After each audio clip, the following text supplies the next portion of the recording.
Chers frères et sœurs, assalamu alaikum wa rahmatullah wa barakatuh.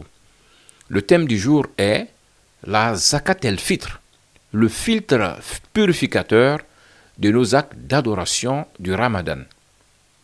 Les deux dimensions de l'islam recommandent aux musulmans au plan vertical de dédier une adoration exclusive à Allah et au plan horizontal d'être bienfaisant dans ses interactions avec les autres créatures de l'univers. Ce principe est encore observable à la fin du mois de Ramadan.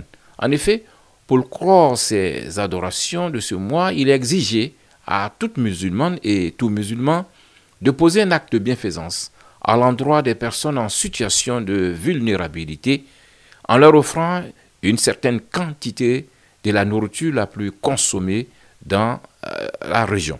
En Côte d'Ivoire, il s'agit par exemple de 2,5 kg de riz par personne ou membre de la famille.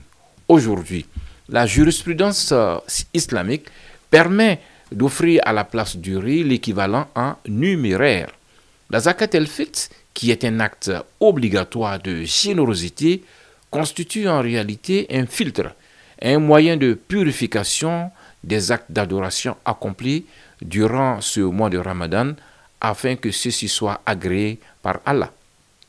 À ce propos, Ibn Abbas radiallahu anhu affirme, et je cite, le prophète Mohammed sallallahu alayhi wa sallam a institué l'aumône de rupture du jeûne, c'est-à-dire la zakat el-fitr, pour que les jeûneurs puissent être purifiés de leurs péchés et afin de couvrir les besoins des pauvres en nourriture, vêtements, etc.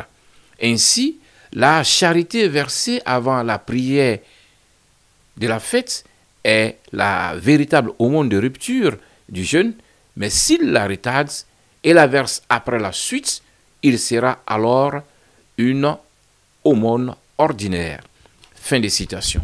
Faisant usage d'une approche analogique, l'imam Waqi ibn Jarrah, mort en 197 du calendrier hégirien, qu'Allah l'agrée, a dit, je cite, la zakat el-fitr est pour le mois de Ramadan ce que sont les deux prosternations de la distraction pour la prière.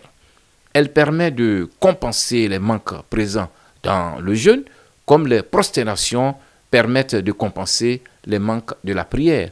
Qui doit s'acquitter de la zakat el-fitr?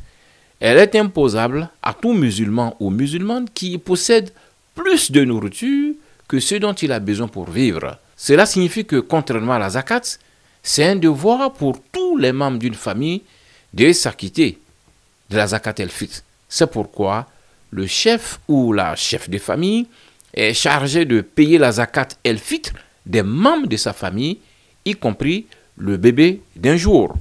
En réalité, la zakat el-fitr est une belle institution par laquelle Allah éduque le croyant à la générosité, au partage, à la solidarité, à l'entraide.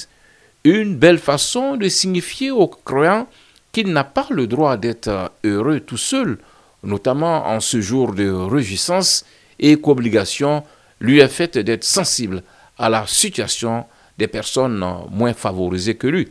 Par ailleurs, si elle est bien collectée, la zakat el-fitr est un véritable instrument de solidarité, de cohésion sociale, de consolidation des liens de la Oumma et de Da'wa. Aussi, les communautés autour des mosquées devraient-elles agir à mettre en place des services opérationnels dans ce sens en vue de bien collecter et de redistribuer la zakat el-fitr aux ayants droit. Qu'Allah nous facilite ce projet. Amin. Ya Rab.